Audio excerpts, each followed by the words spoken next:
Jornal em Foque. Apoio Unisanta, Universidade do Grupo de Excelência do MEC. BocNews, o jornal gostoso de ler e bom de negócios.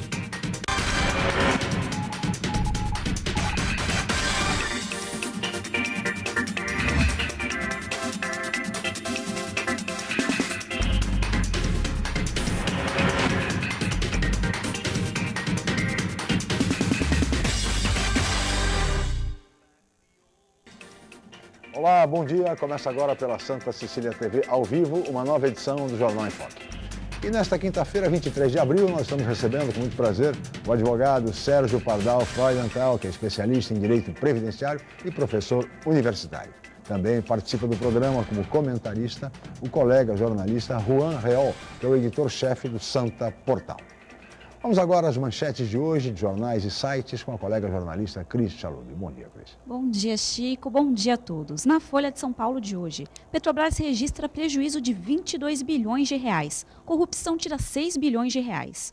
O Estado de São Paulo. Corrupção causa perdas de 6 bilhões de reais e Petrobras tem prejuízo de 21,6 bilhões de reais. Em A Tribuna, Banco Mundial critica ritmo de obra contra enchentes. No BocNews, ministro critica a proposta de Alckmin a jovens que cometem crime hediondo. No Santa Portal, ex-agente penitenciário é preso com arma, munição e comprimidos no Vale do Ribeira. G1 Santos e região. Guarda Civil Metropolitana detém trio e recupera veículos roubados em Praia Grande. E no portal da UOL, só 10% dos jovens infratores no país podem sair para estudar ou trabalhar. Chico? Obrigado, Cris.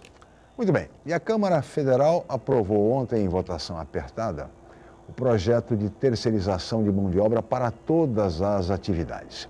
É uma questão polêmica e essa polêmica vai ser ampliada a partir de agora, com esta aprovação pela Câmara Federal, já que centrais sindicais anunciam greve geral em protesto contra a aprovação da terceirização, que segue agora ao exame do Senado da República, antes de seguir para eventual sanção ou veto da presidente Dilma Rousseff. No programa de hoje, nós vamos debater muito essa questão da terceirização da mão de obra, que precariza a relação trabalhista, mas vamos falar também sobre as medidas provisórias relativas à Previdência Social, atingindo trabalhadores, atingindo desempregados, inclusive, e, sobretudo, pensionistas. O nosso convidado, o advogado Sérgio Pardal Freudenthal, é um especialista nessas matérias, na condição de advogado e na condição também de professor universitário. Mas esses temas, entre outros também relevantes, vocês acompanham daqui a pouco, assim que a Cris informar a previsão do tempo e o movimento de balsas e estradas para hoje. Cris.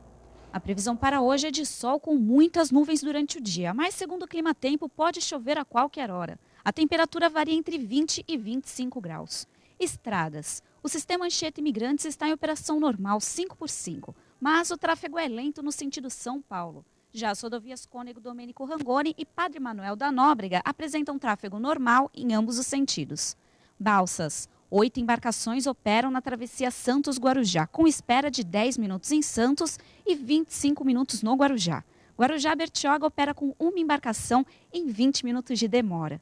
E você também pode participar do Jornal em Foque. Envie sua pergunta pelo Facebook, Twitter ou e-mail je@enfoque.com.br. A reapresentação desta edição pode ser assistida às 17 horas ou confira a qualquer momento pela BocNews TV.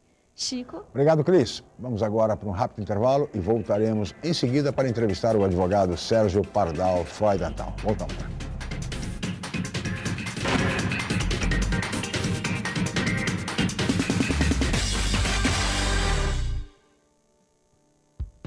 Excelência é estar entre as melhores universidades do país. É ter um preço justo, programas de financiamento e bolsas de estudo. Excelência é ter laboratórios dentre os melhores do Brasil, segundo o MEC. É prestar cerca de 2 milhões de atendimentos anuais gratuitos. Unisanta, Universidade do Grupo de Excelência, entre as 9% melhores do Brasil. Vestibular Universidade Santa Cecília. Inscreva-se já! Em novo formato, o site BocNews.com está mais interativo, dinâmico, com conteúdo ampliado e canal próprio de TV na internet.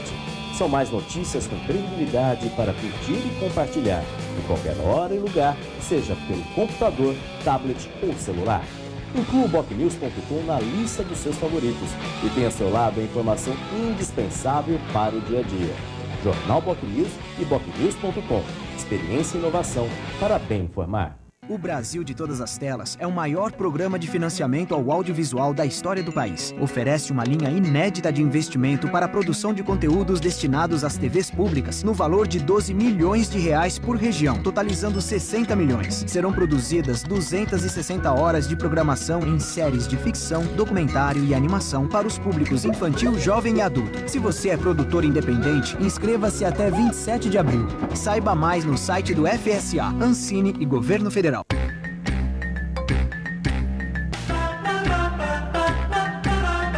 Dicas para economizar energia elétrica. Evite usar o ferro todos os dias. O ideal é acumular mais peças para passá-las de uma única vez. Troque lâmpadas incandescentes por fluorescentes. Elas podem diminuir seu consumo em até 70%. A Santa Cecília TV colabora com o meio ambiente.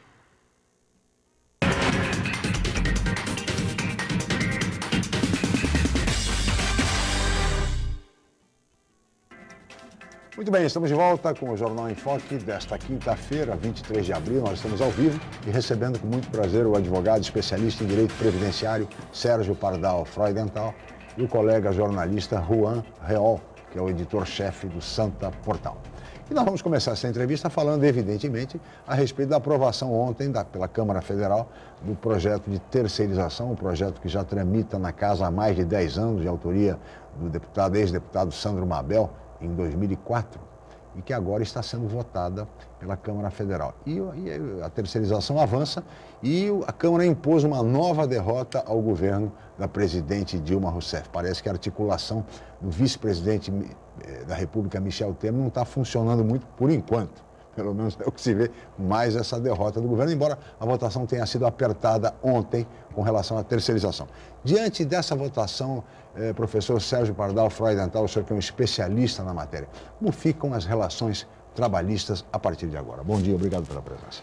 Bom dia, Lascala. Sabe que sempre é um prazer estar aqui com você, ainda obrigado. Com o amigo Juan e tudo mais. Para a gente é sempre uma alegria. Veja, a terceirização, todo mundo sabe muito bem o que ela representa. A terceirização é a precarização das condições de trabalho e todo mundo sabe disso. Há coisas muito simples. Eu até estava comentando, hoje estaremos com a presidente do TRT em São Paulo, junto com a direção dos sindicatos metalúrgicos, para discutir justamente acidentes do trabalho.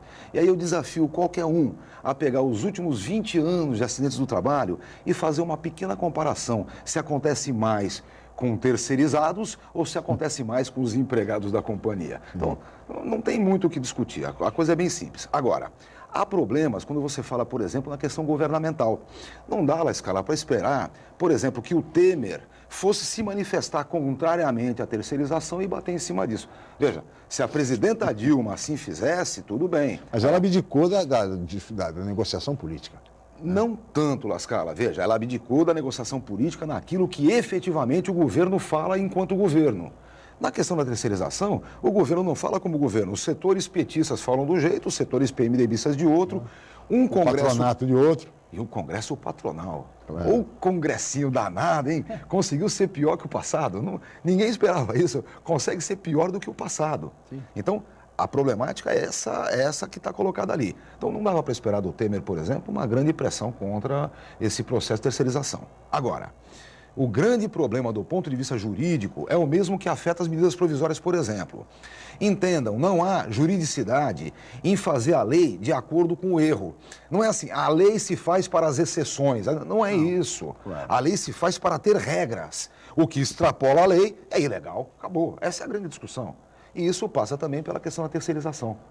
Veja, o projeto de lei do Mabel, ele chega a ser cômico, porque ele faz a seguinte jogada, ele faz o liberou geral. Liberou geral, pode terceirizar qualquer negócio, entendeu? Em compensação, dizem eles assim, o patrão tem que, por exemplo, zelar pela saúde e segurança de qualquer trabalhador que esteja, atenção, hein, na sua empresa ou em local por ela determinado. Amigo, veja, se eu convidar você para tomar um cafezinho na minha casa, é bastante evidente que eu sou responsável. Se a minha casa cair porque eu não construí direito, você vai ficar bravo comigo, não tem jeito. Então, sabe, são coisas que são tão claras, tão... Outra, por exemplo, a responsabilidade solidária no tocante às obrigações trabalhistas. Basta pegar os tribunais todos, pega a jurisprudência e vocês verão que é impossível ser o contrário disso. Não precisa de nenhuma lei dizendo isso. Aí chega a coisa que eu digo que é cômico. Chega um pedacinho e eles dizem assim, o contratante pode, note o verbo, pode, não é deve, pode também ampliar para os terceirizados aquelas grandes coisas que tem para os seus empregados, como, por exemplo, atendimento médico no local, refeitório. E aí eu fico pensando, imagine só, você chama, por exemplo, você tem uma empresa onde você está fazendo um trabalho efetivo terceirizado, você mandou construir um muro da sua casa. Sim. Como você tem 4 empregados que almoçam lá, é bastante evidente que os 2 pedreiros que estão levantando o muro almoçarão lá também, né? Você não vai mandar, vocês almoçam fora aqui, que aqui na minha casa não pode. É a mesma coisa. Então, veja, o pode é a magnanimidade do contratante é que vai valer, e não o que diz a lei. Por outro lado, a lei faz o liberou geral. É cômico. A lei diz assim, para ser contratante, pode ser pessoa jurídica ou pessoa física. Agora, o contratado é só a empresa de prestação de serviço que, por sua vez, contratará empregados ou subcontratará outras empresas. Olha, não tem coisa mais torpe do que isso. É vil. E aí, é aquilo que a gente estava conversando o tempo todo. O Jânio de Freitas, hoje na Folha de São Paulo, bate bem nisso. A coisa é simples. Eu sou o seu empregador. Você é o meu empregado. Se eu agora enfio um terceiro na brincadeira, alguma coisa vai ficar mais caro. Será que eu vou querer pagar mais?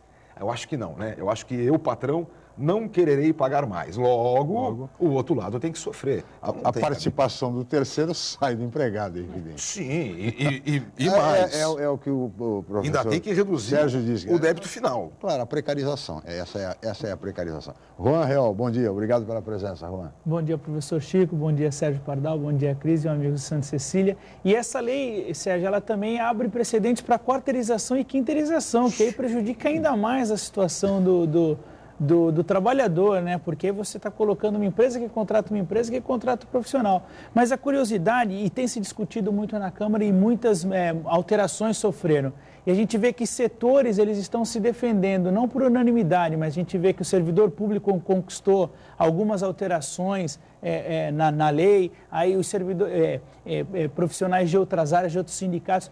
Isso também acaba mostrando que não há uma união dos trabalhadores, e sim setores que estão se defendendo dentro da alteração das leis, da lei, né? Veja só uma coisa, essa ideia da busca de consensos é muito complicado. É muito complicado. Você tem na área sindical, veja, eu gosto muito da área sindical, eu atuo na área sindical.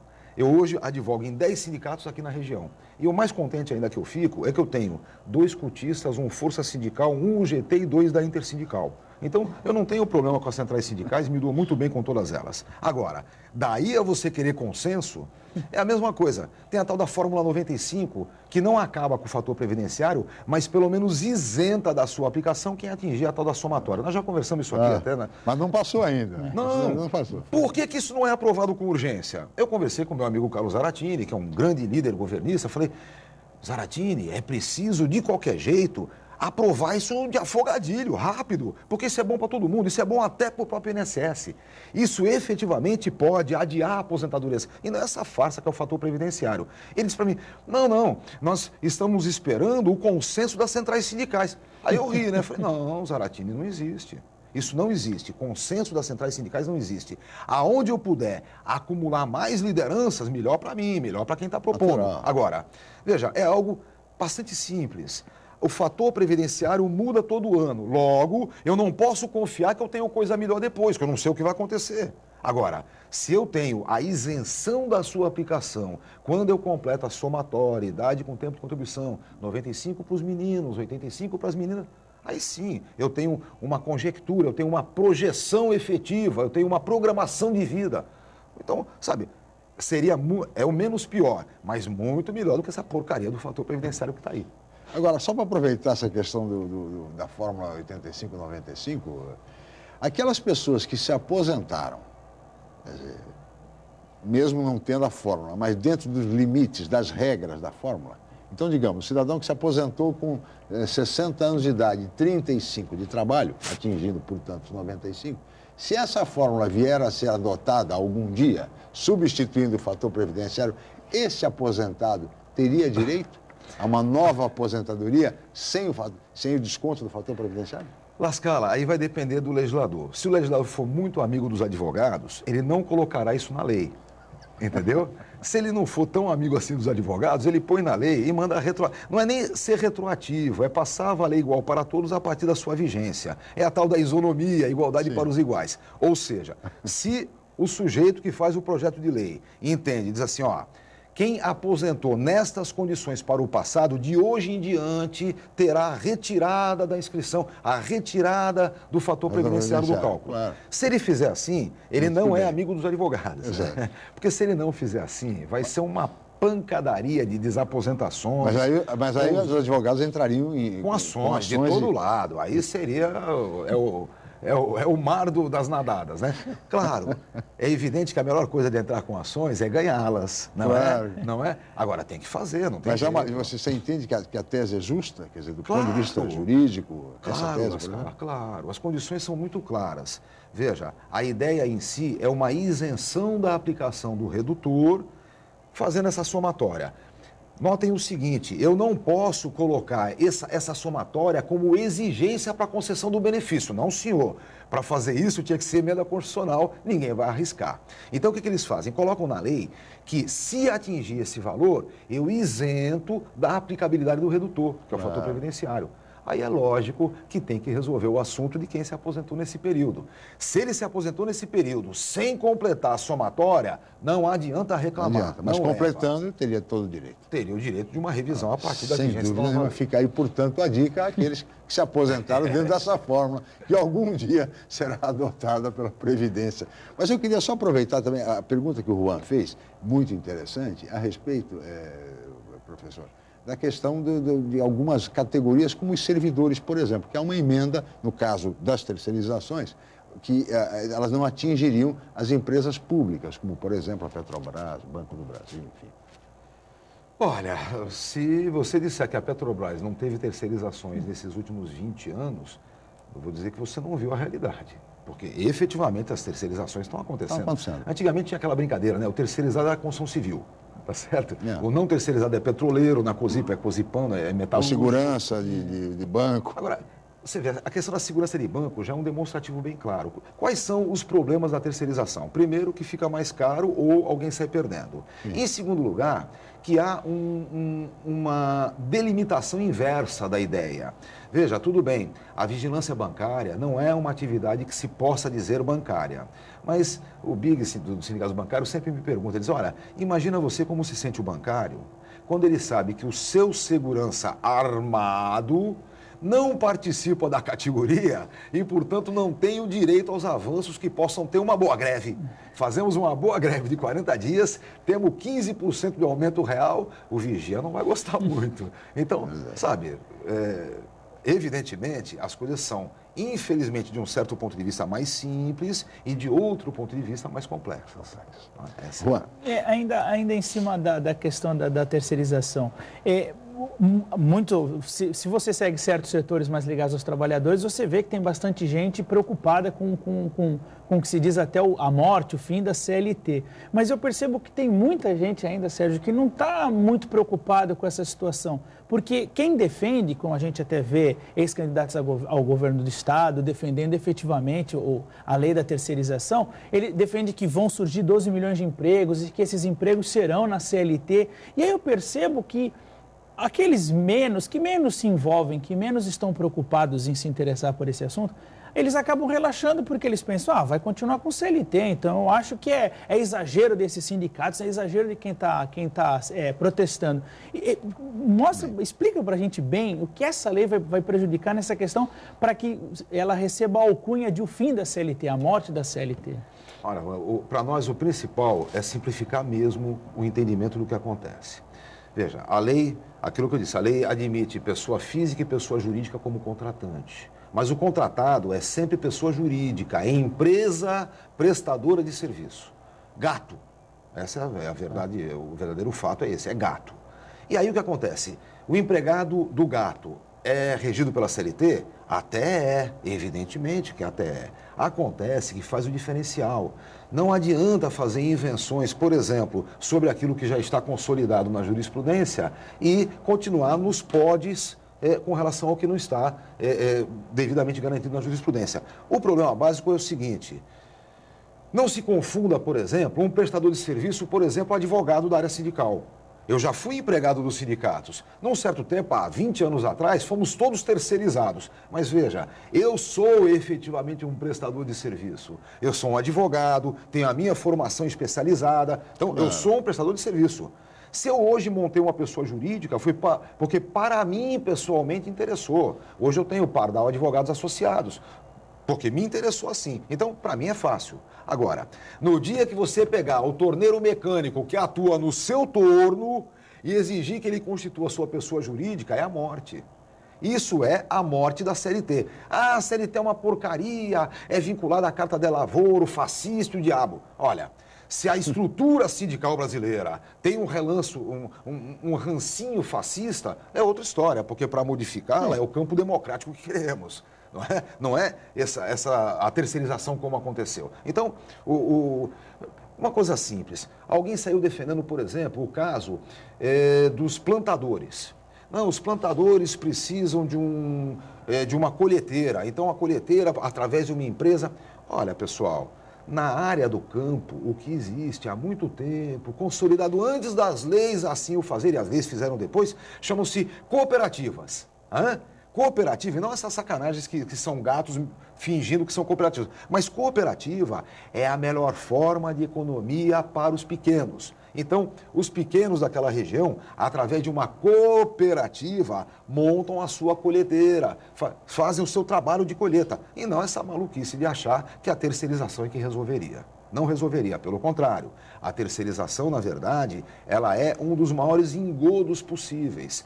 Toda vez que aquele empregado de menor condição financeira é ou terceirizado ou transferido para terceirizada, ele vai sair perdendo.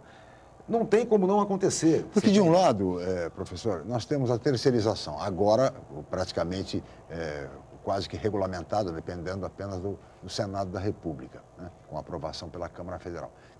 E, de outro lado, também temos um certo estímulo, e eu gostaria da sua avaliação depois do intervalo, um certo estímulo às microempresas e aos empreendedores individuais, né? Por força de incentivos e de estímulo. Monte a sua empresa, seja um empreendedor, etc, etc e tal, e você vai ser o seu próprio patrão. E parece que essas duas providências correm mais ou menos paralelas, exatamente em prejuízo da relação normal, habitual de trabalho. Eu gostaria que o senhor comentasse no próximo bloco. Nós vamos para um rápido intervalo, voltamos já.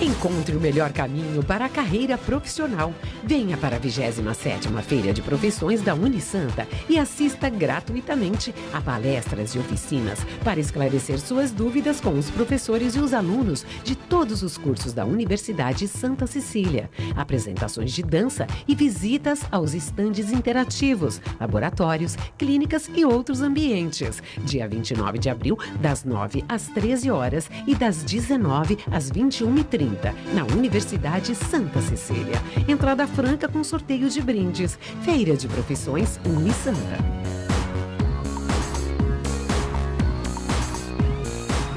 Já se sabe que a comunicação é fundamental para se alcançar o sucesso. Sem ela, tudo fica mais difícil. Mas só uma empresa com experiência comprovada pode oferecer soluções em comunicação adequadas às necessidades de seus clientes com menor custo e maior benefício. Enfoque. Há 25 anos inovando na comunicação regional. Acesse www.enfoquecom.com.br ou ligue 3238-3380. Julinha, não esquece o casaco. Julinha, não esquece o protetor solar. Julinha, não esquece de escovar os dentes. Você que está sempre se lembrando de proteger sua filha, não pode se esquecer da vacinação contra o HPV para meninas de 9 a 11 anos. Ela previne o câncer do colo de útero, que afeta 15 mil mulheres todos os anos. Procure uma unidade de saúde do SUS ou fique atenta ao período de vacinação nas escolas. Vacinação contra o HPV. Proteção para a menina, saúde para a mulher.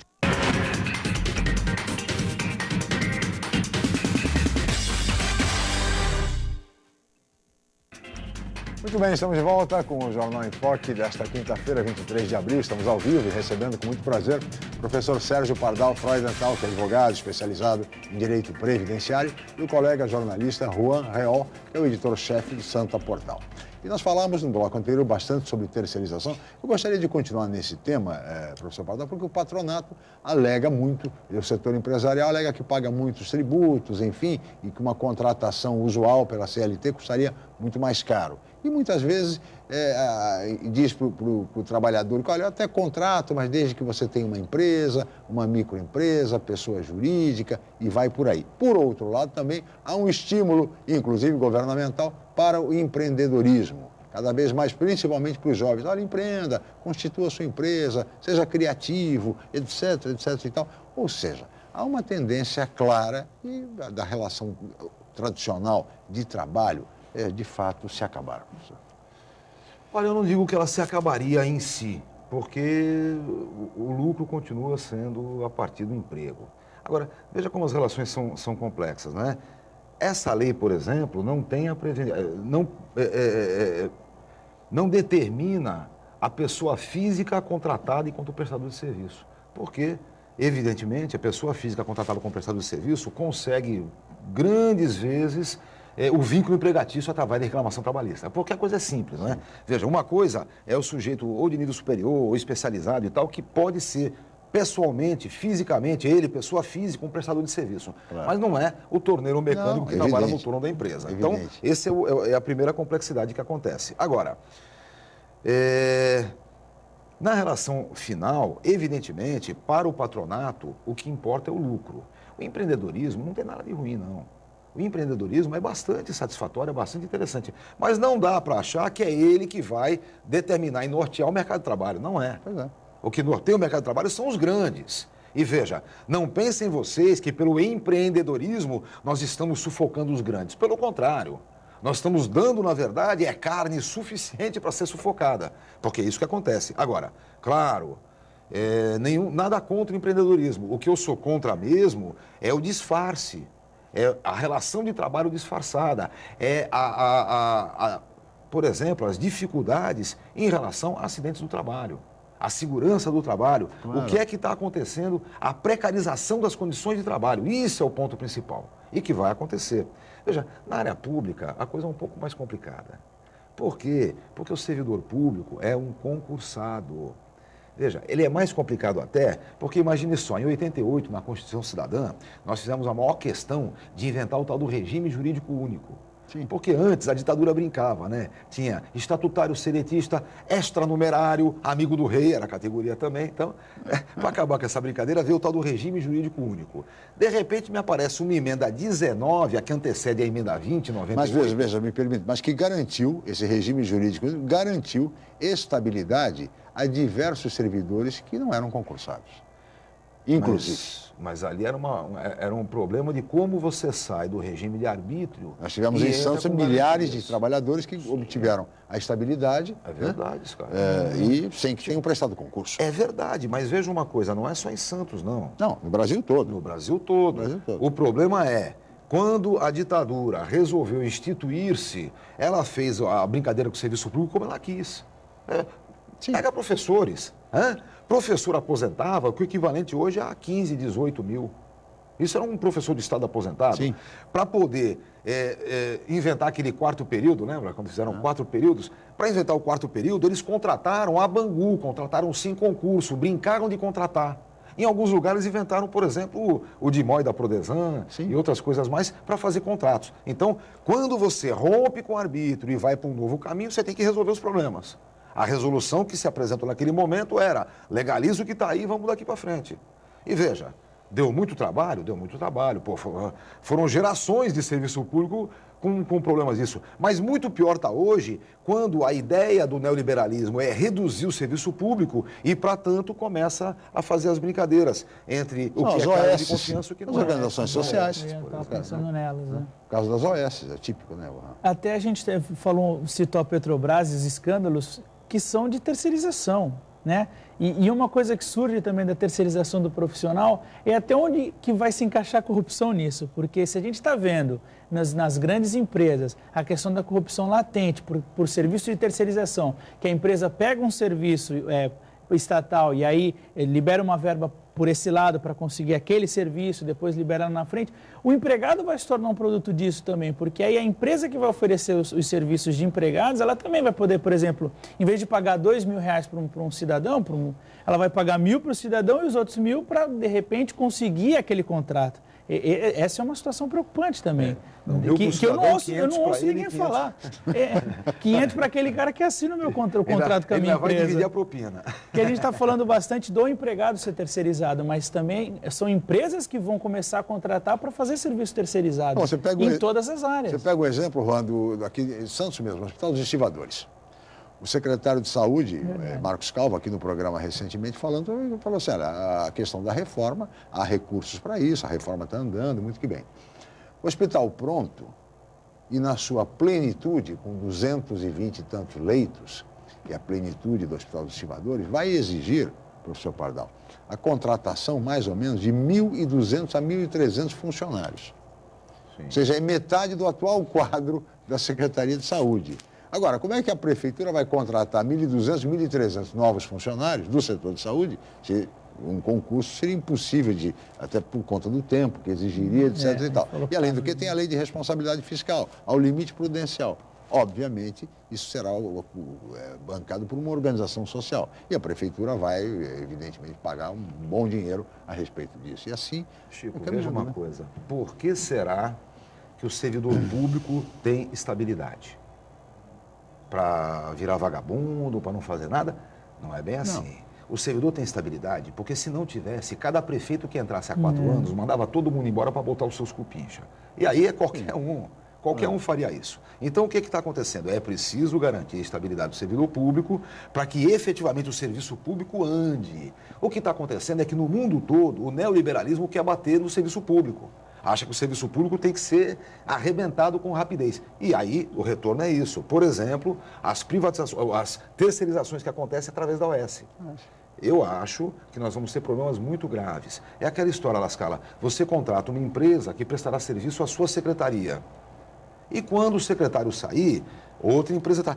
a lei, inclusive, é clara sobre isso. A lei define com muita clareza que um contrato de prestação de serviço é por tempo determinado.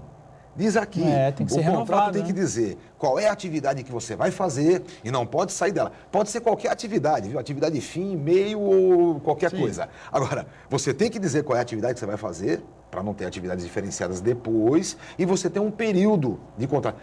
Então é um período, depois sai. Mas ao mesmo tempo, a lei diz aqui que o contratado por uma empresa prestadora de serviço poderá ser contratado por outras que sucedam àquela. Opa! Como é que é? Então é isso. Uma faz por 2 anos, outra faz por mais 2 anos, mas o empregado é o mesmo. Quer dizer, a lei é muito clara. A lei efetivamente... favorece até um cartel, né? É um cartel, né? 2 anos é a minha empresa, 2 anos é a outra empresa e vai por aí. Agora, professor Pardal, um outro tema que também preocupa a todos, eu acho que indistintamente, trabalhadores, aposentados, pensionistas, até mesmo os desempregados, são essas medidas provisórias da Previdência Social. O senhor é um especialista nisso, nessa questão, tá certo? É um estudioso a respeito da Previdência, enfim. Afinal, os prejuízos são inúmeros, não são incontáveis, né, com essas medidas provisórias, não? Sem dúvida. Olha, lembrando, são 2 medidas. Uma trata do seguro-desemprego, o seguro-defesa dos pescadores e o abono salarial. E a outra, que eu tenho discutido muito mais, trata de auxílio-doença e pensão por morte. Aí são coisas horríveis. Coisas horríveis. Do auxílio-doença, primeiro existe uma terceirização da perícia, coisa de louco, coisa de louco. Olha, se você quiser efetivamente ter um bom planejamento, o INSS tinha soltado uma proposta muito interessante. A proposta era a seguinte: auxílio-doença até 120 dias, não precisa de perícia. Precisa do laudo médico dizendo, 90 dias de afastamento. Porque gastar dinheiro com perícia para esse tipo de auxílio-doença é estúpido. Ou seja, pouparia muito mais. Pode ter fraude. Em primeiro lugar, fraude põe na cadeia. Eu gosto sempre de lembrar um psiquiatra aqui de Santos, ainda bem que eu não lembro o nome dele, que foi pego num telefonema pela PF, onde ele dizia para o sujeito assim, não, eu faço barba, cabelo e bigode. Eu dou o atestado, ensino a se comportar na perícia e, se precisar, dou um comprimidinho para ele espumar na hora. Foi para cadeia. Ora, claro, não tem o que pensar. Então, as coisas são mais complexas assim. Por outro lado, veio aquele aumento da responsabilidade patronal com o acidentado. Sempre foi 15 dias. É preciso 15 dias para ter direito ao auxílio-doença. Os primeiros 15 dias quem paga é o patrão, do 16º em diante quem paga é o INSS. Eles mudaram. Não, os primeiros 30 dias são do patrão. O INSS só paga do 31º em diante. E aí, vieram conversar comigo e dizer, olha, você não está vendo? Nós estamos também penalizando o patrão. Não é verdade. Não é verdade por uma coisinha simples. Existe uma coisa horrível chamada acidente do trabalho. O acidente do trabalho, pelo artigo 118 da Lei 8.213, garante ao acidentado 1 ano no emprego. Só que tem um probleminha. A lei diz assim, esse período de 1 ano de emprego se inicia com a extinção do auxílio-doença acidentário. Quer dizer, se o cara não recebe auxílio-doença acidentário, ele não tem direito. Quer dizer, ele tinha que ficar mais do que 15 dias afastado para ter direito à estabilidade. Agora são mais que 30 dias. Ou seja, a patrãozada vai poder mandar embora muito mais os acidentados que não fiquem mais do que 30 dias afastado. Pior ainda, o acidente no trabalho com menos de 30 dias nem vai existir. Vai estar escondido. E isso faz com que o patrão poupe também no seguro de acidente no trabalho. Então, isso já é terrível. Em relação à pensão por morte, a coisa é um pouquinho pior.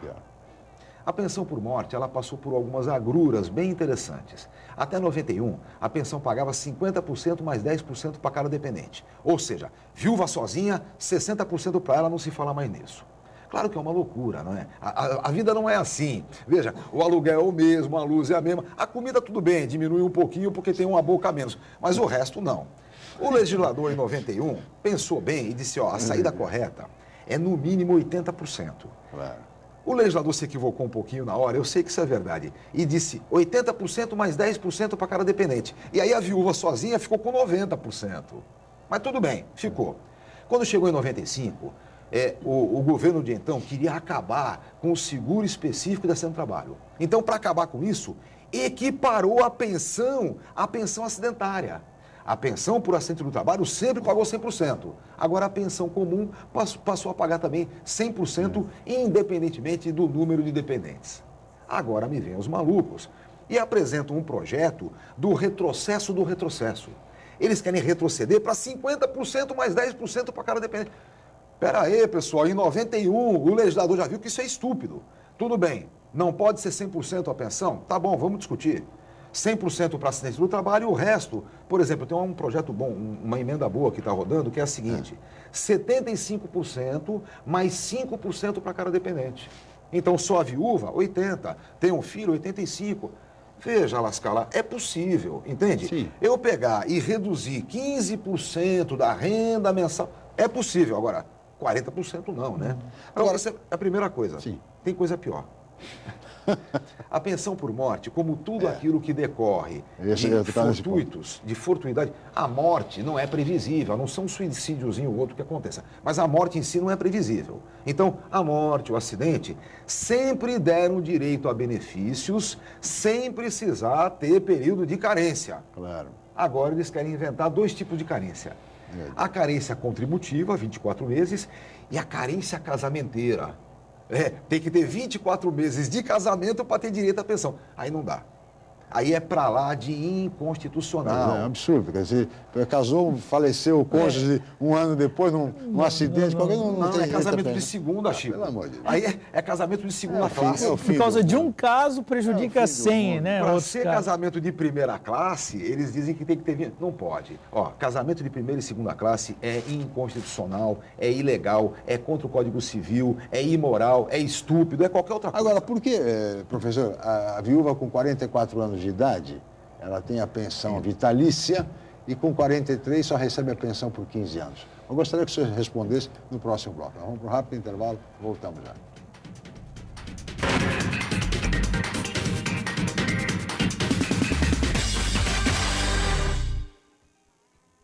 Academia Unisanta. Bem-estar, saúde e qualidade de vida. Mais de 80 aparelhos de última geração. Profissionais qualificados para orientar as atividades de modo personalizado. Ambiente agradável com muito conforto para todas as idades. Musculação é na Unisanta. Academia Unisanta. Dê uma força para a sua saúde. Informações 3202-7126. O novo formato, o site bocnews.com está mais interativo, dinâmico, com conteúdo ampliado e canal próprio de TV na internet. São mais notícias com credibilidade para curtir e compartilhar, em qualquer hora e lugar, seja pelo computador, tablet ou celular. Inclua o bocnews.com na lista dos seus favoritos e tenha ao seu lado a informação indispensável para o dia a dia. Jornal Bocnews e bocnews.com. Experiência e inovação para bem informar. O FIES é um importante instrumento para ampliar o acesso ao ensino superior. Quem aderiu ao programa até 2014 pode ficar tranquilo. O sistema permanecerá disponível até 30 de abril e todos terão assegurado o aditamento de seus contratos. Além disso, o governo abriu novas vagas neste ano, priorizando cursos com qualidade. Esse é um compromisso. Uma pátria educadora se faz com mais acesso à educação. Ministério da Educação, Governo Federal.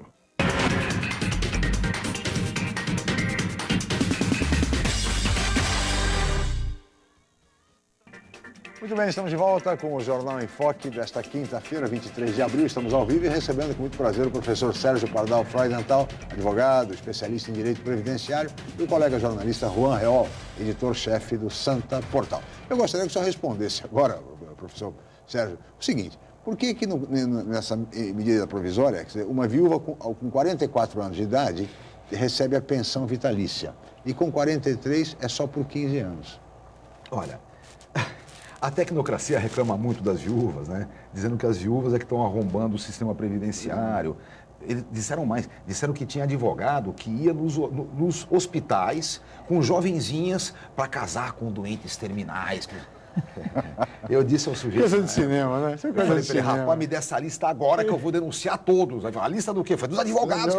Aí ele não tinha a lista, né? Não tem. Então, olha, o que acontece é um negócio bem simples. Eles fizeram uma tabelinha determinando qual é o período que pode receber de acordo com a expectativa de sobrevida. Sim. Então, os 44 anos é esse ano aqui. Ano que vem não será 44, hein? Já será 45, porque a expectativa de sobrevida aumenta. Então, a tabelinha diz assim, ó...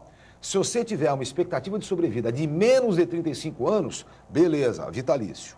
Se você tiver uma expectativa de sobrevida de mais do que 55 anos, recebe só por 3 anos. E entre uma e outra, é 3, 6, 9, 12 ou 15 anos, ou então vitalício.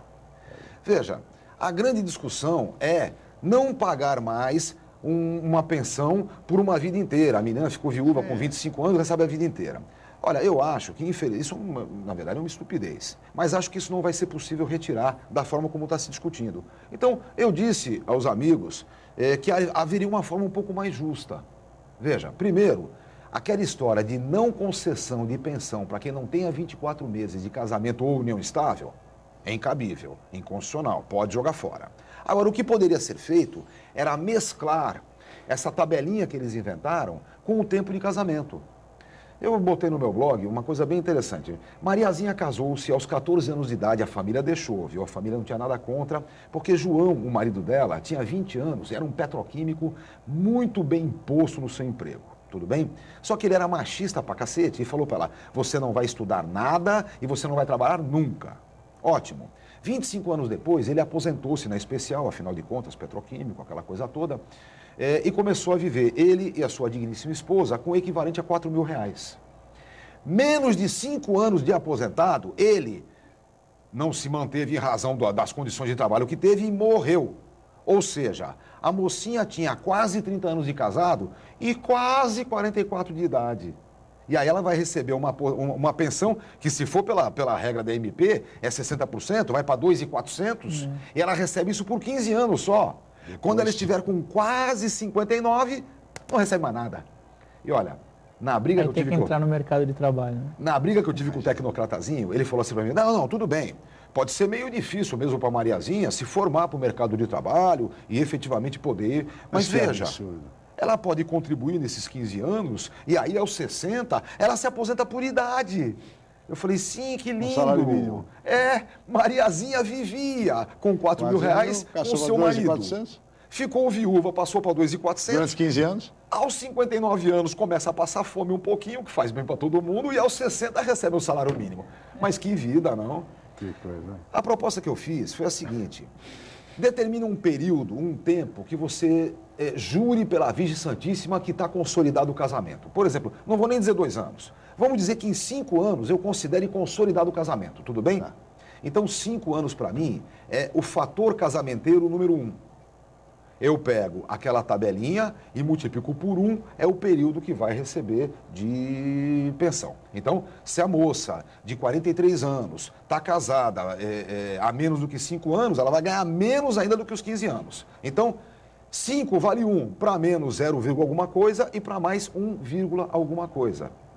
Completo mais. Se nesse cálculo a pensão, o período de pensão atingir 20 anos, é vitalício, não se discute mais. Resolve o problema. Até porque, vamos ter clareza... E os tecnocratas disseram o quê? Que vão pensar no assunto. Mas temos o fator previdenciário, agora vamos ter que ter o fator casamenteiro. Para filhos, não tem pensão vitalícia. Nem para filha mulher, só para filho inválido, que vai depender economicamente do falecido pai, porque está inválido, porque sempre foi inválido, porque nunca teve condição de trabalho. O resto, a pensão é até 21 anos só. Então, veja, a batida foi contra a viúva mesmo. Querem bater nas viúvas. E no caso das filhas dos militares? Isso já acabou há um tempo. Acabou um tempo, não tem mais? Há um tempo atrás, se eu bem me recordo, em 2004, veio a nova lei dispondo que se o militar quisesse garantir a pensão para suas filhas com mais de 21 anos, solteiras, etc., teriam que contribuir um pouco a mais. E aí eu escutei aqui, na boca pequena, não posso garantir que seja verdade, qual foi o percentual de militares que fizeram a opção de contribuir a mais para garantir a pensão para suas filhas com mais de 21 anos. Sabe qual foi? 0. Ninguém se propôs a fazer isso porque esse tempo já passou. A mulher cada vez mais está no mercado. Mas, Pardal, a Previdência é um problema há muito tempo e a MP só vem para concluir ela mais um pouco, né? Porque sempre tem aquela... a pessoa colabora tantos anos da vida e vai aproveitar quantos? 10, 15? Se colabora com 5 salários, vai receber 2,5. Quer dizer, o fator previdenciário em si, ele já viveu diversas discussões. E aí agora essa MP, que já foi reprovada e agora estão tentando de novo, ela ainda quer prejudicar mais alguns outros setores, como a viúva. A Previdência, por que não se resolve o problema da Previdência logo de uma vez? Só uma coisa, a Previdência, na verdade, ela é uma solução e não um problema.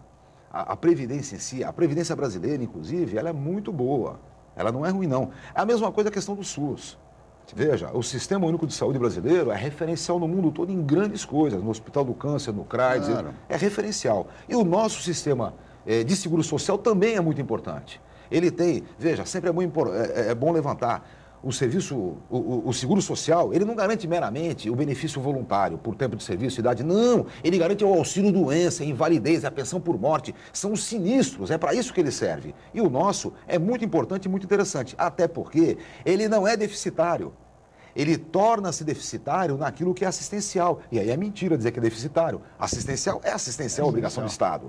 Então, o grande problema hoje, Juan, é que no mundo todo os caras começam a reclamar. O seguro social não segura, não sustenta, porque o trabalhador cisma de aposentar e continuar vivo. Pior ainda. Tá comendo, né? E fez menos filho. Ele fez menos filho, continuar vivo, o sistema não aguenta. Para com isso. A longevidade e o controle da natalidade é para comemorar. Claro. E quem tem que pagar por isso é quem tem mais. Exatamente. Exatamente essa perversa concentração de renda que vivemos no Brasil. Faltam alguns minutinhos ainda, Pardal. Eu queria aproveitar a sua presença para ouvi-lo a respeito de uma pergunta que não tem nada a ver com previdência, nem mesmo com terceirização, mas tem a ver com a categoria dos advogados, que é o exame da ordem dos advogados do Brasil. O presidente da Câmara Federal, Eduardo Cunha, tem um projeto extinguindo o exame da ordem dos advogados do Brasil, sob o argumento que é a única categoria onde os formandos se submetem a um exame de ordem, um exame de classe, enquanto que outras categorias tão importantes, ou até mais importantes, por exemplo, como a medicina, os médicos, pelo fato de ser uma profissão nobre, né, que não se submetem a esse tipo de exame. Pergunto para você, como professor de Direito, é a favor do exame da ordem ou é a favor da extinção do exame da ordem? Eu sou contríssimo, sempre fui, mas veja, duvido que alguém consiga retirar esse exame. Eu sou contra, veja, o exame começa em 67, não foi à toa, né? A ditadura disse assim, olha, eu vou produzir escolas para vocês, e produziu mesmo, no fundo do quintal, botou uma biblioteca Rederdiges lá e pronto. Aqui tem uma universidade, uma faculdade de Direito. Para resolver o problema, a OAB exigiu o exame, que foi assim que aconteceu. Sim. Veja, no tempo, com 4 anos, formava, com curso sexta, sábado, domingo, formava também. Então, a exigência da OAB foi essa. Vejam, se nós tivéssemos, por exemplo, o TCC desde aquele tempo e com efetiva participação da OAB, é uma bobagem o exame da ordem. O TCC, sim, é um vinculado correto. O que é o TCC? Trabalho e conclusão de curso. Ele usa tudo que é necessário, pesquisa, texto e exposição. Então, eu acho que justo seria, por exemplo, no TCC, a OAB ter lugar na mesa que vai julgar. Aí sim a coisa estava bem feita, aí nós teríamos bons advogados. Infelizmente, o exame da ordem não é representativo, efetivo, não representa capacidades. E, por outro lado, é uma peia nas condições de trabalho. Eu, pessoalmente, sempre fui contra o exame da ordem, mas duvido que ele acabe. Obrigado, Sérgio Pardal, Freudenthal, pela participação mais uma vez aqui no Jornal em Foque. Olha, é um prazer estar com vocês. Muito obrigado, Juan Real. Um prazer também. Pela participação, obrigado à Cris, obrigado a toda a equipe, especialmente a você, telespectador, pela atenção e audiência. Amanhã estaremos de volta em mais uma edição. Mais uma vez, meu muito obrigado e até amanhã.